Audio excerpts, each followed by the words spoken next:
आस्था कौशिक और आप देख रहे हैं महाबहस। आज की महाबहस में बात होगी किस तरीके से रायबरेली में राहुल वर्सेस दिनेश की स्थिति बनती हुई सामने आई। लेकिन उससे पहले आपको दिखाते हैं आज के पॉलिटिकल पंच।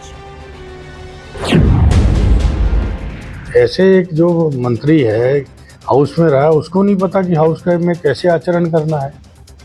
ठीक है, वो क्या मैसेज दे रहे हैं, क्या योगी जी की गवर्नमेंट के अंदर का मिनिस्टर है, ये तो योगी जी को संज्ञान लेना चाहिए इसका कि उनका मिनिस्टर एक इस तरह के आचरण कर रहा है, तो क्या कैबिनेट का मैसेज जा रहा है।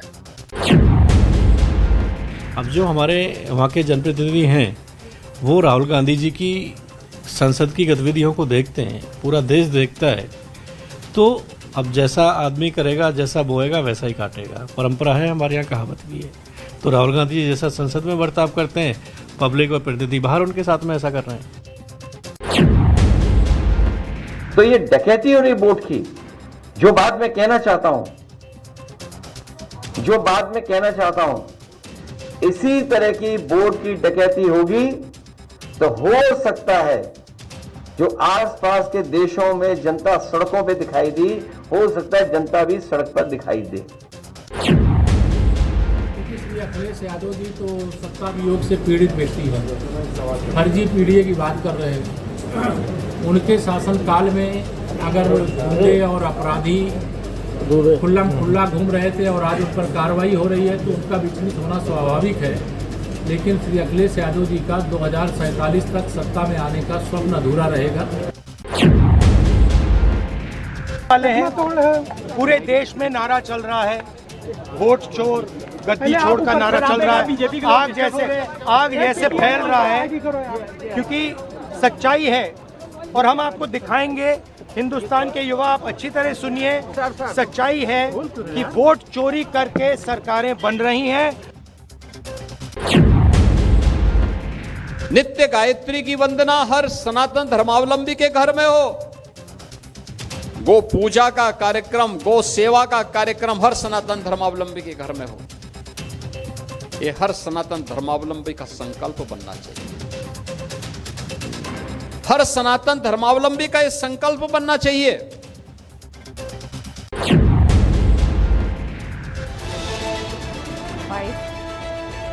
तो पॉलिटिकल पंच के बाद आपको बताते हैं रायबरेली में आज क्या हुआ। रायबरेली में दिशा की बैठक के दौरान सांसद राहुल गांधी और यूपी सरकार में मंत्री दिनेश प्रताप सिंह के बीच तीखी नोकझोंक हुई। काफी तल्ख लहजे में दोनों एक दूसरे से बात करते दिखे। बीजेपी ने पलटवार करते हुए कहा कि राहुल जैसा बोएंगे वैसा ही काटेंगे। दोनों काफी गर्मजोशी से मिलते दिखे। चूंकि कांग्रेस ने एक फोटो को वायरल किया जहां दिनेश प्रताप सिंह के बेटे राहुल गांधी से हाथ मिलाते हुए नजर आ रहे हैं, जिस पर दिनेश प्रताप सिंह ने कहा कि यह कांग्रेसी साजिश है और ये सब कुछ हार की हताशा है। राहुल का पहले विरोध, अब सीधी भिड़ंत, और दिशा की बैठक में क्यों भिड़े राहुल दिनेश, इसी पर आज की महाबहस हम करने जा रहे हैं। और जो गेस्ट पैनल हमारे साथ जुड़ रहा है उससे भी आपका तारुफ करा देते हैं। हमारे साथ आज एसएन सिंह जी हैं, बीजेपी प्रवक्ता, हमारे साथ अशोक यादव जी हैं, समाजवादी पार्टी के प्रवक्ता, पुनीत पाठक जी हमें ज्वाइन कर चुके हैं, कांग्रेस के स्पोक्स पर्सन। इसके अलावा रोहित अग्रवाल जी हैं, प्रवक्ता आरएलडी, रतिभान त्रिपाठी जी वरिष्ठ पत्रकार हमारे साथ जुड़ चुके हैं। आप सभी मेहमानों का बहुत बहुत स्वागत है। चर्चा की हम शुरुआत करें, लेकिन उससे पहले महाबहस के सवालों पर हम नजर डाल लेते हैं। पहला सवाल, राहुल का पहले विरोध, अब सीधी भिड़ंत। राहुल गांधी जब पहले रायबरेली आए तो राहुल गो बैक के नारे लगे, उनका विरोध हुआ, लेकिन अब सीधी भिड़ंत उनकी हो गई। काफी तीखी नोकझोंक दिनेश प्रताप सिंह और राहुल गांधी के बीच में रही। दिशा की बैठक में क्यों भिड़े राहुल दिनेश? प्रधानमंत्री मोदी की माताजी के अपमान का मुद्दा बीजेपी जोर शोर से उठा रही है। जिस तरीके से कांग्रेस बीजेपी को एसआईआर के मुद्दे पर घेर रही है, तो राहुल गांधी का विरोध रायबरेली तक जा पहुंचा है। और सवाल यह भी कि रायबरेली का घमासान राहुल वर्सेस दिनेश, दोनों आमने सामने आ गए। ये लड़ाई अब और तल्ख होती जा रही है। तो चलिए चर्चा की शुरुआत करते हैं। और सबसे पहले एसएन सिंह जी, आप ही के पास आते हुए, जिस तरीके से राहुल गांधी का विरोध हुआ, ये स्वाभाविक था कि वो यूपी आएंगे तो ये विरोध और उग्र तौर पर देखने को मिलेगा। पहले गो बैक के नारे लगे और अब दिनेश प्रताप सिंह आमने सामने भिड़ गए। लेकिन कांग्रेस ने भी एक तस्वीर वायरल की जहां पर कहा गया कि दिनेश प्रताप सिंह के बेटे राहुल गांधी से गर्मजोशी से मिल रहे हैं और उनसे शेक हैंड भी कर रहे हैं, मतलब हाथ भी मिला रहे हैं। बहुत ही पॉजिटिव जेस्चर। देखिए आस्था जी, ये भारत देश तो जो है वो कर्म पे आधारित देश है। यहाँ पे तो कहा गया है कि कर्म प्रधान विश्व कर राखा, जो जस तरह सुतस पंचा का, जैसा कर्म करेंगे वैसा मुझे लगता है कि आपको काटना पड़ेगा। राहुल गांधी जी बार बार आप देखेंगे संसद की मर्यादा को तो रखते ही नहीं है, भाषा की भी मर्यादा को नहीं रखते। मुझे लगता है कि हार की हताशा ने भाषा में कड़वाहट ले संसद में स्पीकर को कहते हैं कल आपने जो हमको नमस्ते किया ना, सलाम किया, झुक कर नहीं किया, आपको तो झुक कर नमस्ते करना चाहिए। ऐसे राहुल गांधी जी जो अपने राष्ट्रीय अध्यक्ष को भी घूर के देखते हैं, जो अपने चुने हुए उस समय के प्रधानमंत्री मनमोहन सिंह जी के हाथ से लेके पता नहीं कौन सी चीजों को फाड़ने का कार्य करते हैं, ऐसे राहुल गांधी जी जो हर समय देश के प्रधानमंत्री को हमारे आदित भाषा का प्रयोग करते हैं, कहते हैं बता देना, और हाथ में लोग डंडा लेकर चलेंगे, प्रधानमंत्री को पीटेंगे। मैंने उसको बोल दिया है, मुझे लगता है कि जो भारत की संस्कृति से जिसका परिचय नहीं है, जो भारत की संस्कृति को नहीं जानता है, वो इस तरह की असभ्य भाषा का प्रयोग करता। आपने दिनेश सिंह जी से क्या कहा कि मैं पदेन अध्यक्ष हूं और जो मैं कहूंगा वो करेंगे। उन्होंने कहा आप तो मर्यादा का ध्यान नहीं रखते हो। तो याद दिलाने की बात, राहुल गांधी जी को तो जनता भी याद दिला रही है कि भैया वो रस्सी जल गई लेकिन ऐठन नहीं गई। राहुल जी आप ये मान लीजिए कि आपका सर्वस्व समाप्त हो गया है। ये राजकुमार वाला राज नहीं है, लोकतंत्र का राज है। जैसा कहेंगे वैसा सुनेंगे, जैसा करेंगे वैसा करेंगे। पुनीत पाठक जी हमारे बीच में कांग्रेस के प्रवक्ता, उनसे भी एक टिप्पणी लेते हैं। ठीक है, मैं लौटूंगी एसएन सिंह जी। पुनीत पाठक जी बताइए, राहुल गांधी कांग्रेस पार्टी या जिस तरीके से नेताओं ने बयान दिए, प्रधानमंत्री मोदी जी की माता का अपमान किया गया, अभी भी बिहार कांग्रेस ने या बिहार में चुनाव चल रहा है तो आप देख रहे हैं किस तरह का एक एआई वीडियो वायरल किया जा रहा है। लगातार बीजेपी कह रही है कि प्रधानमंत्री मोदी की मां पर हमले किए जा रहे हैं, उनको क्यों घसीटा जा रहा है राजनीति के अंदर। आप पहले गो बैक के नारे लगे और अब मंत्री दिनेश प्रताप सिंह के साथ उनकी तीखी बहस हो गई। सबसे पहले तो एसएन सिंह जी का जवाब देना चाहता हूं। इन्होंने कहा कि कर्मों का फल ही मिलता है, तो मुझे ये बताएं कि क्या ये मानते हैं कि प्रधानमंत्री जी के कर्म ऐसे थे कि लोकसभा में उनके ऊपर चप्पल फेंका गया उनके निर्वाचन क्षेत्र वाराणसी में? पहले तो इसका जवाब लूंगा और उसके बाद आपके मुद्दे पे आता हूं। असल में रायबरेली में जो भाजपा है वो एक अंदरूनी कलह में फंस गई है त्रिकोणीय मुकाबले में। दिनेश प्रताप सिंह जी, सपा से बागी विधायक मनोज पांडे जी और अदिति सिंह जी, असल में इन तीनों के अंदर एक आपस में ऐसा माहौल चल रहा है कि कौन भाजपा नेतृत्व के सामने ज्यादा अपने आप को प्रदर्शित कर पाए। अब दिनेश प्रताप जी ने रास्ता रोका, मनोज पांडे जी ने बैठक छोड़ दी, तो दिनेश प्रताप जी कुछ और भी करना चाहते थे तो उन्होंने उस मीटिंग में माहौल बिगाड़ा। अब वो कह रहे हैं, मीटिंग में कहते हुए दिख रहे हैं कि अध्यक्ष कहीं लिखा नहीं है, उनको चिट्ठी पढ़नी चाहिए। असल में भारतीय जनता पार्टी के नेता, एक तस्वीर भी आप लोग वायरल कर रहे हैं जिसे लेकर भी वो कह रहे हैं कि आप लोग साजिश कर रहे हैं उनके खिलाफ। अरे इसमें साजिश की कौन सी बात है? वो पीछे मुस्कुराते हुए दिख रहे हैं, ये कोई एडिटेड फोटो तो है नहीं। अभी आप कल विरोध करते हैं, पीछे से जब आपके बेटे के हाथ मिलाते हैं तो आप मुस्कुराते हुए दिखते हैं। असल में मन में सभी जानते हैं कि राहुल गांधी नेता हैं और जननेता हैं, लेकिन अब चूंकि नंबर भी बढ़ाने हैं अपने दरबार में तो वो भी कर रहे हैं। और दिनेश प्रताप सिंह जी का तो इतिहास कांग्रेस का रहा है, पहली बार एमएलसी कांग्रेस से बने थे, वो जानते हैं कि क्या है। लेकिन मजबूरी है, चूंकि दूसरी पार्टी में गए हैं, वहां अपने नंबर भी बढ़ाने हैं, नंबर भी बचाने हैं, तो हर तरह का वो प्रदर्शन कर रहे हैं। लेकिन मुख्य बात यह है कि रायबरेली में भारतीय जनता पार्टी अंदरूनी कलह में फंसी हुई है। जो त्रिकोणीय बात मैंने बताई वही मुख्य बात है, और उसी होड़ में नेता आगे बढ़ रहे हैं। और भारतीय जनता पार्टी कितनी सभ्य पार्टी है हम लोग शुरू से देख रहे हैं। वो प्रधानमंत्री जी जब मंच से दीदी और दीदी करते हैं और तमाम जर्सी गाय और कांग्रेस की विधवा जैसी बातें करते हैं तो इनके मुंह से तो शिष्टाचार की शिक्षा शोभा नहीं देती है। ठीक है, अशोक यादव जी हमारे बीच में। एसएन सिंह जी एक सेकंड, मैं लौटूंगी आपके पास। अशोक यादव जी, जिस तरीके से ये राहुल गांधी और दिनेश प्रताप सिंह आमने सामने हुए हैं, उससे पहले जो मनोज पांडे हैं वो तो दिशा की बैठक से ही उठकर चले गए थे, गो बैक के नारे भी लगे हैं, तो क्या लग रहा है रायबरेली के अंदर कोई इंटरनल पॉलिटिक्स चल रही है क्या? कांग्रेस पार्टी के भीतर भी क्या सब कुछ ठीक है? आपकी अलायंस पार्टी है और ये जो राहुल गांधी वर्सेस दिनेश प्रताप सिंह हुआ है उसे लेकर अखिलेश यादव का बयान भी सामने आया, जहां वो कह रहे हैं कि ऐसे नेता जो हैं वो किसी के सगे नहीं होते। जब यहाँ ठेकेदारी कर रहे थे और अब वहां है तो वो उस तरह से बवाल कर रहे हैं। हाँ आस्था जी, देखिए दिनेश सिंह हो या मनोज पांडे जी हो, जिन दोनों लोगों का आपने नाम लिया, ये दोनों लोग अपनी उपयोगिता साबित करने के लिए भाजपा में इस तरह का ध्यान आकर्षण करने के लिए ये सब नौटंकी कर रहे हैं। दिनेश प्रताप सिंह अपना नकारापन छुपाने के लिए इस तरह का बिहेव कर रहे हैं, मनोज पांडे अपनी गद्दारी छुपाने के लिए इस तरह का काम कर रहे हैं। तो सबको पता है, इसमें बहुत ज्यादा बहस की विषय नहीं है। बहस की विषय ये है आस्था जी कि आपस के टकराव को दूसरी दिशा में दिखाया जा रहा है। ये भाजपा की योगी सरकार की टकराहट है, योगी सरकार की एबीवीपी से टकराहट है। आप देखिए अभी गाजीपुर में कल की घटना है, भाजपा के कार्यकर्ता को योगी सरकार की पुलिस इतना पीटी कि बेचारा मर गया।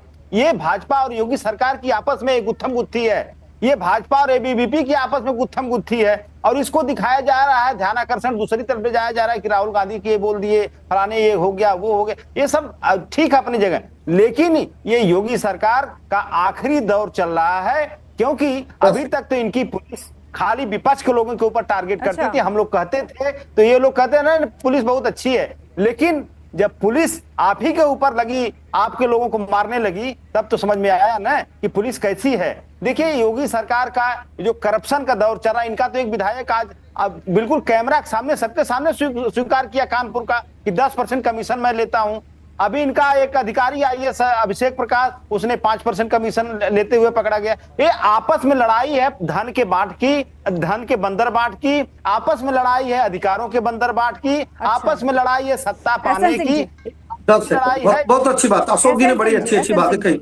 अशोक जी की बात का मैं एक पॉइंट वाइज जवाब देता हूँ। अच्छा है, ध्यान आकर्षण ऐसा करते थे कि पिताजी का ही ध्यान आकर्षण कर दीजिए। पूरी दुनिया ने देखा कि अखिलेश जी कैसा ध्यान आकर्षण अपने पिताजी के साथ किए। बंदरबाट की बात करते हैं, चाचा जी ने कहा कि हमारे ऊपर आरोप लगा रहे हैं कि पीडब्ल्यूडी में मैं बंदरबाट कर रहा हूँ, इसलिए हमको हटा रहे हैं। गायत्री प्रजापति ने कहा कि भाई नेताजी ने कहा था कि धन वसूल के हमको दीजिए, अब अखिलेश जी मांग रहे हैं तो हम कैसे दे। पूरे प्रदेश को 4 भागों में बांटे, पूरब का धन कोई देगा, पश्चिम का कोई देगा, उत्तर का बड़े चाचा देंगे, दक्षिण का प्रोफेसर साहब देंगे, नोएडा अथॉरिटी कोई लेगा, यादव सिंह वाली करना में को सब लोग देखे। मैं नहीं कह रहा हूँ, मैं पूछ रहा हूँ। अभी कांग्रेस के प्रवक्ता ने हमसे सवाल पूछा, भाई करनी का फल तो स्वर्गीय, ये तो नहीं कहना चाहिए आदरणीय राजीव गांधी जी को मिला, वो तो बट से मार। आज ये कहने की बात है कि आप ऐसी चीजों को क्यों कहलवाना चाहते हैं। मैं तो कहूंगा वो भिंडर वाला जिसको पाल कर इतना बड़ा किए थे, उसके भी करनी का फल मिला। मैं ये जरूर कहूंगा, निश्चित तौर पे भारत की भाषा मर्यादा की भाषा है, अपने बड़ों को सज्जनता के भाव से, आदर के भाव से प्रकट करेंगे, दूसरा भी आदर के भाव। किसी ने नहीं टोका था आपको बीच में, जवाब सुन लीजिए। 10 सेकंड मैंने कहा भारत की भाषा जो आस्था जी है ना, वो सम्मान का भाव है। मान लीजिए मैं खराब कहता हूं तो आप मत खराब कहिए, लेकिन हमेशा कांग्रेस की भाषा जानते हैं वो असभ्य की भाषा रहती है। क्यों रहती है? अभी इन्होंने कहा कि कांग्रेस के लोगों ने, अरे कांग्रेस के इमरान मसूद ने कहा प्रधानमंत्री को बोटी कर दूंगा। मौत का सौदागर सोनिया गांधी जी कहती हैं। कोई कहता है कि वो नाले का कीड़ा है, कोई कहता है वो 10 रावण वाला सिर है, कोई कहता है कि अभी हमारी सरकार बनने दो, हम डंडों से पीटेंगे। ये सब क्या भाषा है? और जनता ये जानती है कि कौन भारत की भाषा बोलता है और कौन विदेशी भाषा बोलता है। मैं कह रहा हूँ, अगर नमक का फर्ज आपको अदा करना है तो जाके जार सोरोस के यहाँ फर्ज अदा करिए।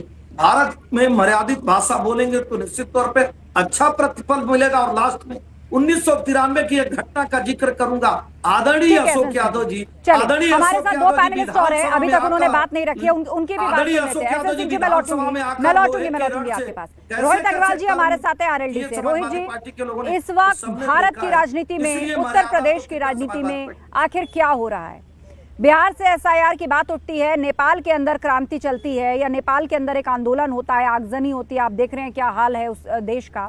हमारे देश में सियासी और सियासत बयान शुरू हो जाते हैं, और आज तो अखिलेश यादव ने भी कहा है कि भाई पड़ोसी देशों में जो कुछ भी हो रहा है, और अगर देख लीजिए कि वोटर लिस्ट से नाम हटाया तो फिर गुस्सा जो है वो कहाँ होगा, किसका होगा, इस तरह की बातें की जा रही हैं।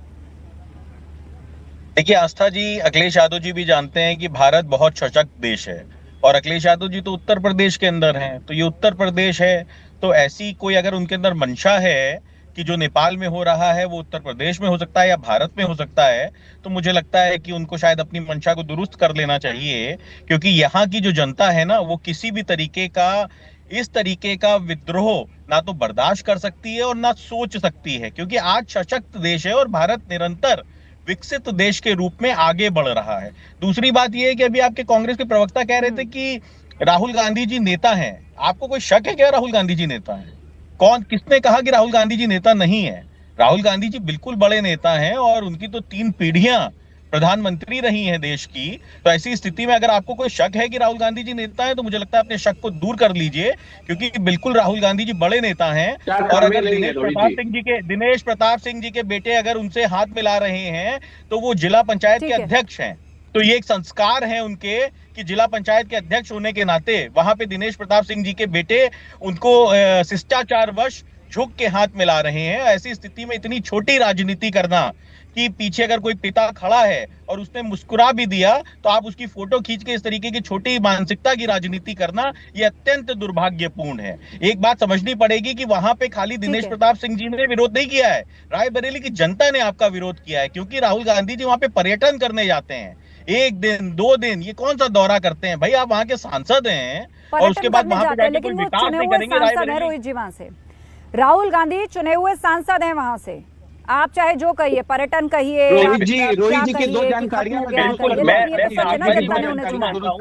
हुए सांसद है, वहीं की जनता ने उनको वोट दिया है, तो उस जनता को बिल्कुल हक है अपने सांसद से सवाल पूछेगा। और दूसरी बात, ये फोटो हमने नहीं पूछ रहे हैं तो तकलीफ क्यों हो रही है? अगर वो अपने सांसद का विरोध कर रहे हैं तो उनके परिवार में विरोध हो रहा है ना। मैं तो कह रहा हूँ रायबरेली राहुल गांधी जी का परिवार है, तो वहाँ पे उनके परिवार में अगर विरोध हो रहा है तो पार्टी के साथ जाके आप लोग पुनीत पाठक जी कुछ कहना चाह रहे हैं, वो इशारा कर रहे हैं, ठीक है, इस पर जवाब देना चाह रहे हैं, बोलिए पुनीत जी। ठीक है रोहित अग्रवाल जी। पहली बात तो रोहित जी की जानकारी में 2 बातों पे दुरुस्त कर दूं, लगता है ये भी भारतीय जनता पार्टी के साथ जाके व्हाट्सएप यूनिवर्सिटी पढ़ने लगे हैं। वो दिनेश प्रताप सिंह जी के बेटे जिला पंचायत अध्यक्ष नहीं है, ब्लॉक प्रमुख है, पहली चीज। दूसरी चीज, कांग्रेस ने फोटो नहीं खींची है, पीयूष सिंह जी के फेसबुक अकाउंट से स्वयं उन्होंने अपलोड की है, और वो पहली फोटो है जो उन्होंने अपलोड की है। ये हमने खींची हुई फोटो नहीं है, तो अपनी जानकारियां दुरुस्त कर लीजिए। और हमें कोई शक नहीं है कि राहुल गांधी जी नेता है। मैं दिनेश सिंह जी और उनके बेटे पीयूष सिंह जी की बात कर रहा हूं। उनको भी पता है भारतीय जनता पार्टी का झंडा ढोते हुए कि नेता कौन है। और अगर आपको शक है तो आपका भी शक दूर किए देता हूँ। राहुल गांधी आज भारत के सबसे बड़े नेता है राहुल गांधी, और अगर कोई शक है आपको, लीडर ऑफ ऑपोजिशन है तो नेता हो गया ना। नहीं लिया, मैंने बोला देश के सबसे बड़े नेता है। अगर आपको शक है तो दूर कर देते हैं। और जनता ने विरोध किया है, 4 लाख से जिता के भेजा है, 4 लाख से 4 लाख अच्छा नंबर होता है। और भारतीय जनता बीजेपी के झंडे पे नहीं बोलती है, जनता को बोलना होता है ना, नेता ही नहीं मानने को तैयार है। जो कांग्रेस के नेता यहाँ पे बैठे हुए हैं, जाइए गाजीपुर में कैसे बोल रहे हैं भाजपा के खिलाफ, वो राहुल गांधी जी के ऊपर निरंतर टिप्पणी कर रहे हैं। अच्छा ठीक है, चलिए मैं आप दोनों को रोकना चाहूंगी। Puneet Pathak ji please hold, and Rohit Agarwal ji please. Ratibhan Tripathi ji वरिष्ठ पत्रकार हमारे बीच में है। रतिभान जी, राहुल गांधी से पहले तीखी बहस होती है, या एक तरह से कह लीजिए उनकी मीटिंग को छोड़ के चले जाते हैं, उसके बाद अब भिड़ंत होती है, यानी आमना सामना। तो आपको क्या लग रहा है कि प्रधानमंत्री मोदी जी की मां का जो अपमान का मुद्दा है उसे लेकर बीजेपी अब अग्रेसिव हो गई है? रायबरेली जो राहुल गांधी का अपना संसदीय क्षेत्र है, गढ़ है गांधी परिवार का, वहां पे उनको घेरने की तैयारी हो रही है। कोई इसमें शक नहीं कि राहुल गांधी विपक्ष के नेता हैं, विपक्ष के बड़े नेता हैं, रायबरेली के सांसद हैं। तो इसमें कोई ये नहीं कि अगर राहुल गांधी वहां आए हैं और वहां के जो ब्लॉक प्रमुख हैं उन्होंने हाथ मिला लिए, जो मंत्री के बेटे भी हैं, तो इसमें कोई बहुत विवाद का विषय नहीं है। और वहीं पर दिनेश प्रताप सिंह, जो उत्तर प्रदेश सरकार के मंत्री हैं, अगर वो राहुल गांधी से भिड़ जाते हैं किसी विषय पर, तो ये भी कोई आश्चर्य की बात नहीं है।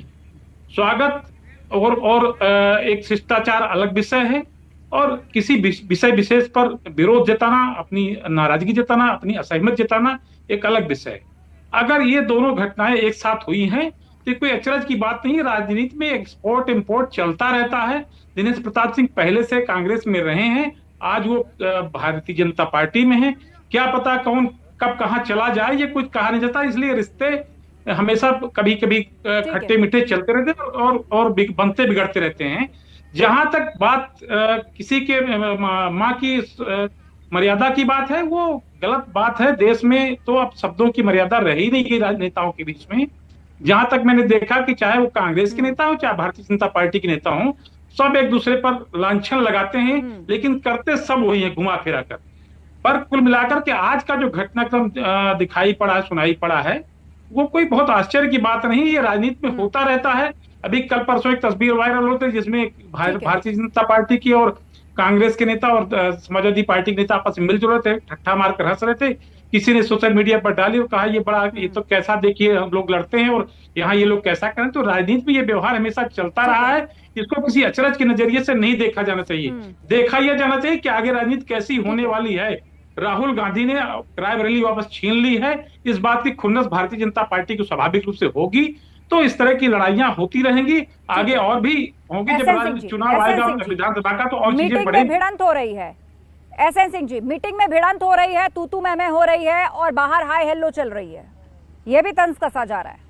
नहीं देखिए आस्था जी, आप तो एक वरिष्ठ पत्रकार हैं और रतिबान जी ने बड़ी अच्छी बात कही, संसदीय मर्यादा होती है, राजनीति की भी मर्यादा होती है कि जब किसी भी कार्यक्रम में कोई मिलता है तो अभिवादन करता है, क्योंकि कोई ऐसी दुश्मनी नहीं होती कि आप गोली चलाते, जैसा परमाणु बम और कौन कौन सा बम लेकर घूम रहे हैं अपने ही देश में चलाने के लिए राहुल गांधी जी, लोग एक दूसरे का अभिवादन करते हैं। लेकिन राहुल गांधी जी समझ ही नहीं पा रहे हैं कि भारत की संस्कृति कैसी होती है, हर चीज को बाइकाट करते हैं। जब राष्ट्रपति का अभिभाषण होता है तभी बाइकाट कर देते हैं कि मैं छोटा हो जाऊंगा, मैं राजा के परिवार से आता हूँ, राजकुमार। जब लोकसभा स्पीकर कुछ उनका अभिवादन करते हैं तो कहते हैं अभिवादन तो किए लेकिन हम राजा के पुत्र हैं, आप झुक कर नहीं किए।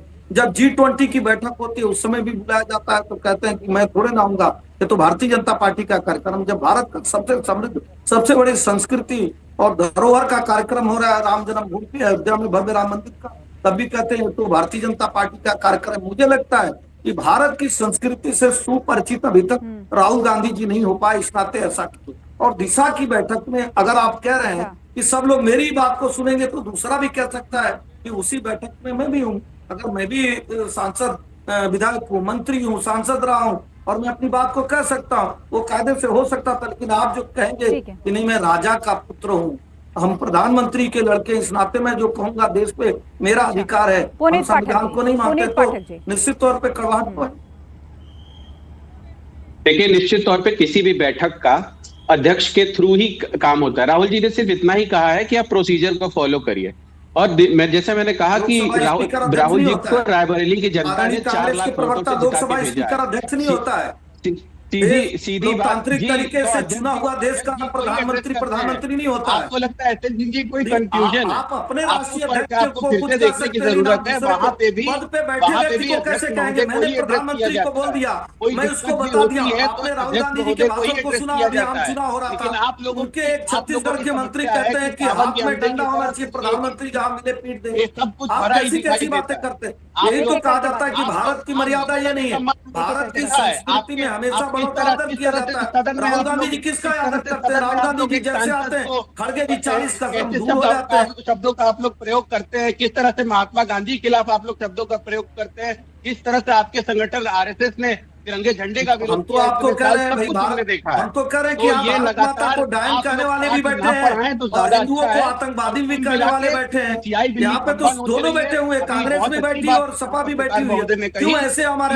भाषा का प्रयोग करते हैं? क्यों लोग कहते हैं कि भैया राम को क्यों ऐसा कहते हैं? जो हमारा परम पिता है उसको भी नहीं मानते और पिता को भी नहीं मानते। यही तो कहा जा रहा है कि कांग्रेस और समाजवादी पार्टी के अंदर ऐसी विचारधारा क्यों रहती है? न अपने पिता को मानते हैं, न पिता को मानते हैं, न भारत को मानते हैं, भारत की गांधी जी को मारने वाले एक आदमी भारत को डायन करता है, समाजवादी पार्टी के लोग भारत माता को डायन करते हैं और कांग्रेस के लोग कहते हैं कि हिंदू धर्म ही नहीं होता, वो डेंगू होता है, वो तो मलेरिया होता है। निश्चित तौर पर जब आप प्रधानमंत्री का सम्मान नहीं करेंगे, राष्ट्रपति का, आपको याद है कांग्रेस के दिनेश प्रताप सिंह कह रहे हैं कि मैं चुनाव हारा था लेकिन हौसला नहीं, हौसला नहीं। और जबकि अखिलेश यादव कह रहे हैं कि ये खोखले और कमजोर लोग हैं।